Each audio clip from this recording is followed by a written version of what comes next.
back again for another unboxing. So, ano lang muna tayo. Basic, demo lang po ito. Demo ko lang to kung okay ba itong test natin. So, i-test kung okay ba itong portable smart projector daw na ito. Okay? So, konti expectations muna. This is running on Android 11.0. So, may native support siya for 1080p Full HD. May access daw siya sa hanggang 7,000 na app, 180-degree rotation, dual band, at first time na may projector dito na supported hanggang Wi-Fi 6. That's good, ha? Pwede. And then Bluetooth 5.0 para sa inyong mga wireless speaker just in case. At may auto keystone, so nadidetect niya dapat yung correction ng frame or ng pinaka-scene. Actually, ano ba tawag doon? Basta yun, mamaya mapakita ko sa inyo paano go-work yan. And supposedly ganito ang itsura niya. Aside from that, wala na. Buksan na natin. Okay. Okay, so not really maliit, pero at least hindi siya mabigat. I assume ito ang kanyang mga accessories. Diyan muna sa tabi. Ayun. So, meron tayong installation guide, the power cable, HDMI to HDMI cable, at ang kanyang magnificent handy-dandy remote. Actually, ang basic lang ng remote nyo, ilan lang ang pindutan. So, anyway, mamaya tetestingin natin yan. Hindi siya rechargeable na remote. Dalawang AAA na battery. So, hahanap muna ako ng dalawang AAA na battery dito. Sa mismong projector, buksan na natin. Punitin ko na. Okay. So, parang, iba ang design niya. So, usual ng mga designs na dumadaan sa akin, yung mga parang rectangle na first time na ganito ang design. So, I believe, actually, mas gusto ko pala to kasi pwede mo siyang i-adjust. So, hindi mo na halos kailangan ng tripod. Kailangan mo na lang ng platform na pagpapatungan. Ng surface na pagpapatungan ito. Mas gusto ko ang implementation nito. Actually, for the first time, ito yata tingin ko ang pinaka-practical na design. May sarili na siyang paa. And yung paa na mismo, dun sa paa pa lang, na-adjust na. I like this. Parang ganito yung nakikita ko sa mga sinihan. Tama ba? No? Ang astig lang. Anyway, explore natin ng konti saglit. Wait lang. So, switch tayo muna sa main camera. Okay. So, dito sa harap, andito yung pinaka projection lens. Okay. Kalakihan, solid. And I believe ito yung kanyang dial para i-adjust yung kanya. Ito sa manual to. Ito yung manual adjustment. And then parang ito ay exhaust. Kung hindi man ito speaker. Pero at least merong lusutan dito. Dito yung logo. That's X-Godi. Sa kaliwa is nandito, meron din tayong parang exhaust dito. I believe siguro speaker ito. Or I could be wrong. Or another exhaust. May wire ako nakikita eh. Exhaust lang to. Wire yan eh, mga cables na aninag ko. Those are cables. Tapos ito ay X-Godi Smart Projector Model Gimbal 5. So 60Hz. Okay, pang Pilipinas siya na AC. And dito sa kabilang side, wala naman nakalagay. Payukuin natin. I like this. Parang ano talaga siya, may lock. So hindi siya yung parang smooth lang na gano'n. Kasi kapag lumuwag na nga naman, minsan kapag gano'n na smooth na walang ganito, yung walang parang ganyan, yung parang stops. Yan. Usually, kapag ka tumatagal, yun yung unang nasisira. So, hindi mo na siya ma-hold. But this one, mukhang may lock siya per angle. And I like that part.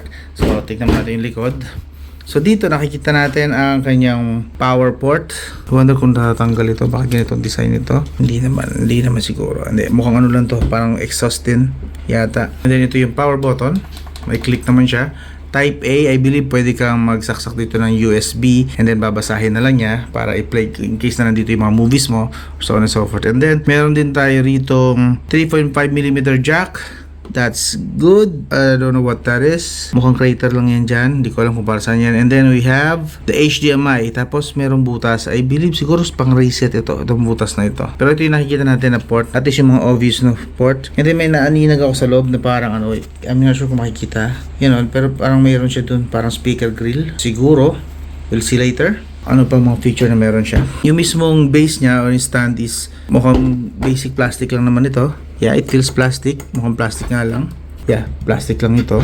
And then goma po itong ilalim. So, kaya medyo makapit siya. Itong buong ilalim talaga nito, goma po siya, rubber. So that's good. Kaya hindi rin siya basta-basta natitinag every time na ano siya. That's good. Okay. I like that. So test na natin. Set up ko lang saglit. So yung first time natin na turn on. So medyo malakas yung tunog ng fan niya. Rinig nyo ba? Yes, fan po yan. And ito actually, unang test ko actually malabo siya. So na-adjust ko na lang muna using this. And actually, nalinaw na niya. So, lagyan ko na rin ng battery. Off ko muna lahat ng lights para mas ma-enjoy natin kung gaano kalinaw. Kasi syempre, mas focus tayo sa kung ano yung quality talaga niya. Pero, currently, meron po tayong 3 ilaw. Okay? Yan po yung ilaw na yan. Pero, in fairness, viewable na rin naman siya. Although, hindi yan yung gusto natin na linaw. Pero, pwede. Viewable na. Anyway, papatay ko na to lahat na to. Let's see. -1, -2. Final, linaw na. And finally, 3. Uy, biglang linaw. Yan ang gusto ko. Actually, maliwanag pag ng bintana. Yan. Uy, parang in fairness ha. Yung linaw niya parang yung TV ko na rin, na smart TV. That's nice. Okay, malinaw. Let's see. Check natin using this remote. So yan, from here, try natin access ang kanya. Malamang maglalagin pa nga pala ako malamang dito. Try mo natin Netflix. Of course, kailangan ko ng internet. Wait. Kukunin ko lang muna. Setup ko lang saglit. Balik ako kayo. In fairness, kakakonect lang natin sa Wi-Fi. 5 GHz Wi-Fi po pala supported niya. Yes. Meron na agad na tayo natanggap na update. Pero mukhang security patch lang to or stability patch, something like that. Anyway, download muna natin and install bago tayo tumuloy ng setup para hindi naman hassle sa settings na gagawin ko. Bilis din fairness. So, banggitin ko lang, no, kailangan nyo ayusin yung date muna. Date at saka time para kumana yung Google Play Store niya. Kasi sa factory settings siya ito ngayon na open natin, hindi ko siya ma-access. Yung pala dahil mali yung date, naka 1970 yung date. So ngayon tama na, hopefully makapasok na tayo ng diretso sa Google Play Store. So tama na, set natin, try natin kung makapasok na tayo sa Google Play Store. Yun, nakapasok na. Kanina ayaw kahit dyan lang sana wala.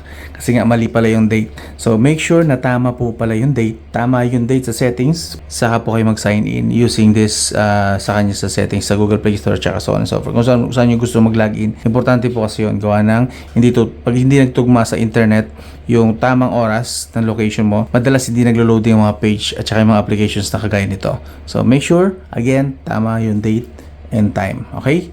So, login ko muna saglit. Wait lang. So, ayun, finally, nakapasok na tayo. Success! So, meron tayong mga available sa Google Play Store na TikTok, HBO Go, Video, Crunchyroll. Okay, parang wala rito yung Netflix. Although may Netflix na tayo dun sa homepage, pero iba pa rin kasi kung may support sana dito native sa mismong Google Play Store. So, meron tayong Disney, VLC, Amazon Prime Video, Sendfiles, ganun din. Plex, meron din sila. Kodi, sa mga marunong gumamit dyan ng Kodi, parang IPTV po kasi yan isang Kodi. Parang, yeah. Gusto ko sana i-feature yan kaso bawal kasi ang Kodi na i-promote sa YouTube. Piracy kasi yan So, sorry, hindi ko yan pwedeng gawan ng video. Gusto ko man sana. Yan. AnyDesk, WeTV, Televis, etc. Maraming MX Player meron din. But, no sign of Netflix here. Fox News, Spotify meron din. TuneIn, Equalizer, may konting games.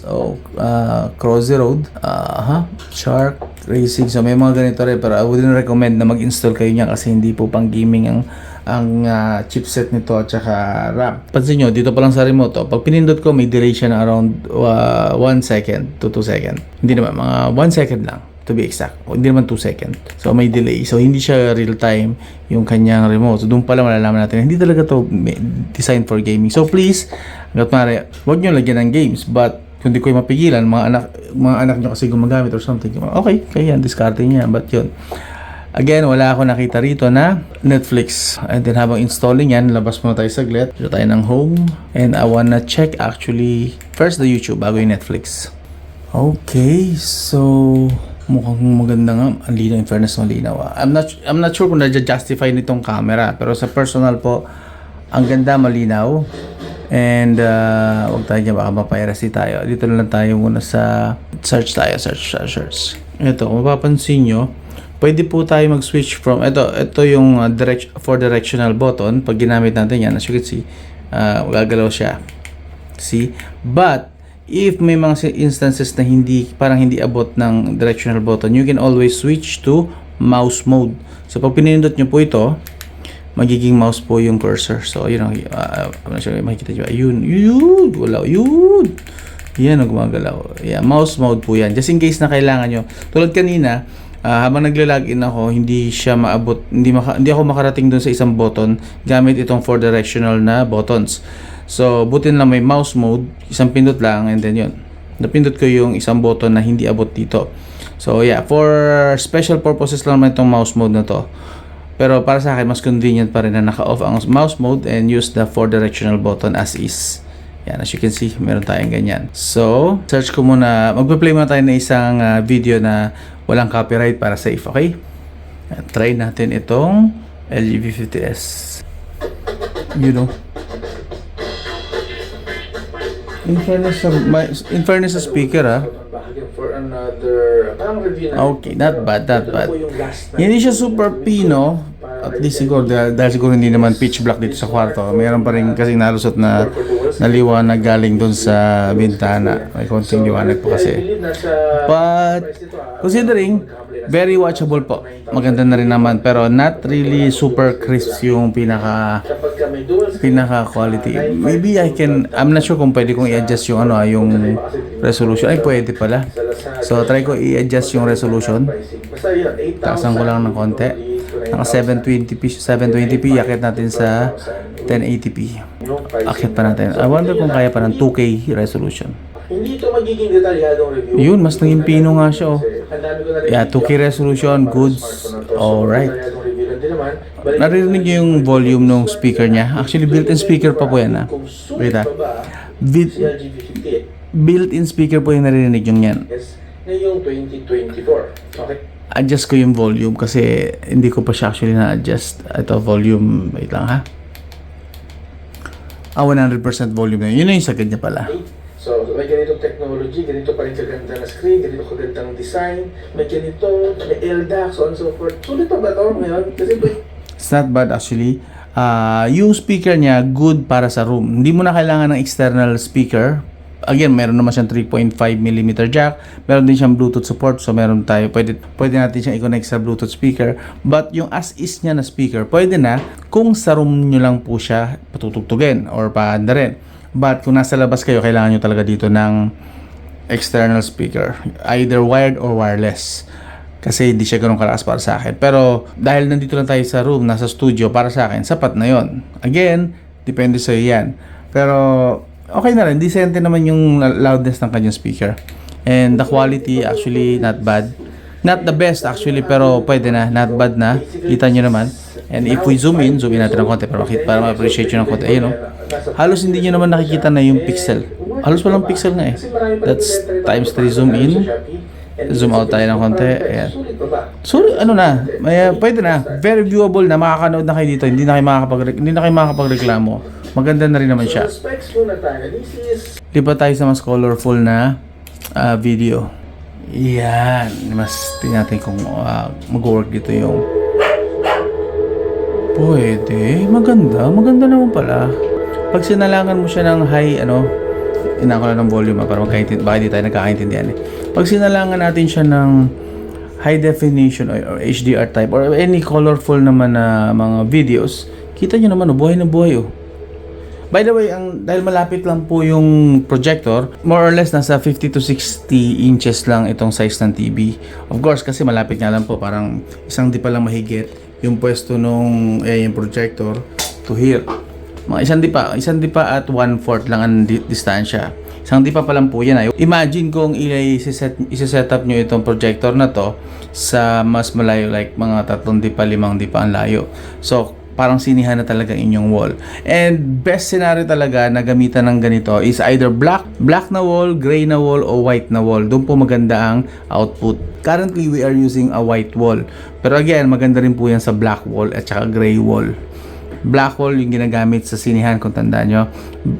Black wall yun or black na kortina. Pero pwede rin po siya sa white and gray. Yun yung mga best na mga wall na gagamitin nyo kung gagamit kayo ng mga projector gaya nito. So, solid. Ang linaw, buhay na buhay, di ba? Yes, and bago tayo matapos, gusto ko muna i-try kasi supported daw niya ang iOS and Android. So, itetest natin siya. Kukunin ko siya sa aking iPhone muna. Unahin natin yung iPhone. Sabi, pag pupunta ng iPhone, punta ng settings, and then network setting. Click natin tong add na button. Ayun, yung AirPin. Ito yung pinapanap niya sa akin. So, yeah. So, itong AirPin na to. Pasok tayo. Add natin yan. Tapos, back. Ayun. And now, pwede na natin siyang i-access. AirPin. Okay. So, supposedly, yan natin yun. Try ko nga kung madidetect siya. using my iPhone.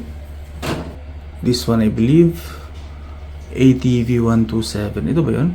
ATV, o nga, ATV nga siya yun, ATV. So I believe ito nga yun. So try natin kung makaka-connect. Uy, ang bilis. What? 2 to 3 seconds lang yun ah. Okay, good job agad pagdating sa iPhone.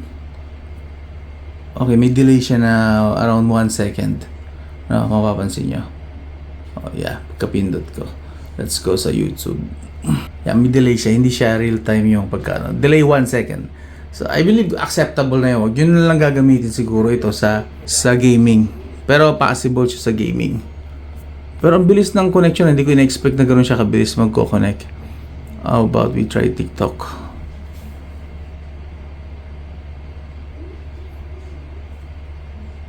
Yeah, mga 1 second nga. Ang kulit, ang bilis. I think this is the first time na nakagamit ako ng projector na ganito kabilis yung connection. Last time kasi na merong nag-claim na projector na supported daw niya ang iOS. Ang dami ko pang ginawa para lang makakonect. But this one, isang click lang, search lang, and then that's it. 1 to 2 seconds. Connected na agad. So, very good ito pagdating sa iOS connection. Try naman natin yung Miracast ng Android. Off natin to. By the way, supported din yan. DLNA, DMR, ibig sabihin, pwede to sa inyong mga smart TV. I believe pang smart TV, mga ganyan. Next na gagawin natin ay yung DLNA. Try natin ulit mag-add. Ayun, Miracast. And then itong Crossy Road, kasi inano natin kanina. So, ito yung install natin kanina. Bago tayo punta muna tayo sa Miracast. I wanna see. Try natin i-connect. Settings. So from here sa home screen, swipe tayo, hanapin natin yung kanyang Miracast or eto screencast. Okay. Settings muna. Ayun, projector 4523. Ito yun, projector 4523. Try natin gano'ng kabilis. First time po na connection lang to ha. Uy, that's nice. And of course, accept. Sa remote naman, accept. That's it. Dito, mabilis din actually. Mga around 5 seconds to 10 seconds lang yun. Astig! This is the best na connectivity na na-encounter ko sa isang projector. Yung mga past, hindi ganito na problema ako. Maraming kinukuting-ting, so on and so forth. But this one, mas mabilis po rito. Dito mas maganda ng konti. Around half second naman dito ang delay. So mas maganda ang connection dito sa Android. I wonder if we can play a quick game. The good part is na may Miracast din yung volume. Yung huling na test ko na projector, I believe hindi nakakast yung volume. Pero dito, casted pati volume. So pwede kong i-adjust gamitin yung speaker mismo nung projector. Ito, while gaming, try natin yung sa gaming. Napapansin ko meron siyang delay na at least half a second. Pakita sa inyo, jump.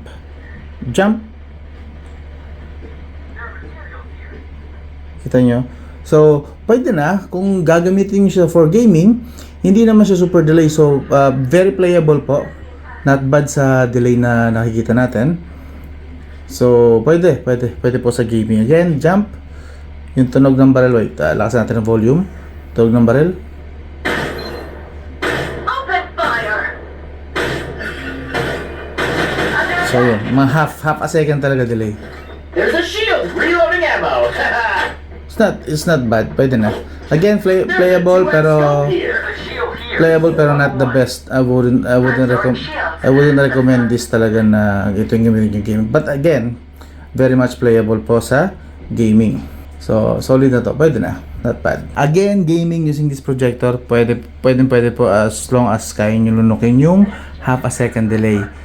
Not bad. And ang kinaganda sa kanya is supported po niya ang pati nakakast niya po yung volume. Yung volume, hindi lang yung video. Hindi kagaya yung last na projector, hindi niya nakakast yung volume. But this one, nakakast niya yung volume. Yung sound, I mean. Yun. So, good job pagdating dito sa part na to. Pwede na yan. Stop na tayo. And just in case na interesado kayo rito, bala ko naman tong i-post sa aking Facebook page store. And then, from there, pwede nyo pong i-purchase ito. Bago tayo matapos, gusto ko lang i-test pala muna siya sa Netflix. If nag-work siya sa Netflix. Ito, sakto, the opportunity ito para i-remind ko kayo. Mga ganitong projector, kapag inaabot na ng mga 2 to 3 years na wala na yung access na sa Netflix, na-expire na. And since nakita nyo naman, wala siyang official na download or installation sa Google Play Store, kailangan nyo mag-install tuloy ng APK sa mga third party na mga website. So just in case na gusto nyo talagang bumili ng mga ganito, gusto ko lang na aware kayo sa sitwasyon na yung Netflix nito is once na na-expire na yung app, kasi hindi na makakatanggap to ng update. I believe mga ganitong klase ng mga projector and even sa smart TV, ganito din ang mga cases just so you know lang. Except sa mga kilalang brand like TCL, Samsung, mga gano'n. Yun sila, nagpapadala talaga sila ng official update para sa Netflix app. But sa ganito ng mga Chinese na mga projectors, mga hindi kilala masyadong brand, bihira po na sila ang nag-update ng Netflix. So just in case na na-expire na yung app, hindi yung account nyo yung app ang na-expire, kailangan nyo mag-install ng APK from third party sa mga ibang website para lang magkaroon uli kayo ng Netflix access. Again, hindi po yung account nyo ma-expire, don't worry. Yung account nyo, ilagay nyo na lang sa smartphone nyo, so on and so forth, gagana po yun. But dito sa mga ganito, sa mga projector, smart TV, expect nyo once na na-expire yung Netflix app, yung app lang, ganun na nangyari. Kailangan nyo mag-install ng third party APK ng Netflix. But if you are using Disney, nakita nyo naman may official support sa Play Store. Disney, Amazon Prime, Bilibili, so lahat supported po sa Google Play Store niya. Pero for now, connect muna natin sa Netflix. Okay, now set. Na, all set. Okay. Finally, nakapasok tayo sa Netflix. Oh, nag-error. Yeah, tulad yan, 'di ba? Hindi kasi official siya na device para sa Netflix. So, hindi po siya nag-work. So, real talk, hindi po nag-work sa Netflix, nagkaka-problema. At as you can see, basahin natin, there is Netflix is no longer available on this device, etc. etc. So, kung Netflix ang usapan, walay, negative. Verdict na tayo. So sa verdict nito ni XGODI Portable Smart Projector, yun nga, hindi nag-work yung Netflix. As you can see, nagkaka-issue. Tinry natin i-login. But all else, maganda. Kung okay lang sa inyo, hindi naman umiikot ang buhay nyo sa Netflix, may access naman kayo sa Disney or meron kayong USB, again, pwede naman po siya i-connect sa USB. And then of course, yung nakita nyo may HDMI sa intro, pwede rin po ito i-connect sa inyong mga computer. Ito ang gagamitin yung monitor, pwede rin po. Pwede rin po sa mga tablet na mayroong external display support. Pwede rin po actually maglaro dito sa Nintendo Switch, since HDMI din ang Nintendo Switch, pwede po i-connect sa Nintendo Switch. All else gumagana except sa Netflix. Okay? So, yun. Even AirPlay sa iPhone and then Miracast sa Android, very good din. Not impressively excellent, pero very good, very playable, like I said. So, yun. Okay na okay po siya. And sa speaker, siguro bigyan ko 1 to 10. Bigyan ko lang siya ng 5 out of 10. Sa clarity naman, sa quality, at saka sa design, bibigyan ko siya siguro ng 8 for that matter. So, basically, bibigyan ko siya overall ng score na 7.5 out of 10. Pwede na, hindi na masama. This is the XGODI Portable Smart Projector. Kung interesado po kayo rito, iwan ko ang link dito sa video description or ipipin ko sa comments. At kung interesado naman kayo dito sa exact unit na ito na ginagamit ko dito, kung interesado rin kayo rito, ipopost ko to, hintayin nyo, ipopost ko sa aking Facebook page, Aslan Store. Yan. Again, the XGODI Portable Smart Projector. Sensya nyo na makalat. Nag-unbox tayo So hanggang doon lang. This is Codman. I'll talk to you again soon.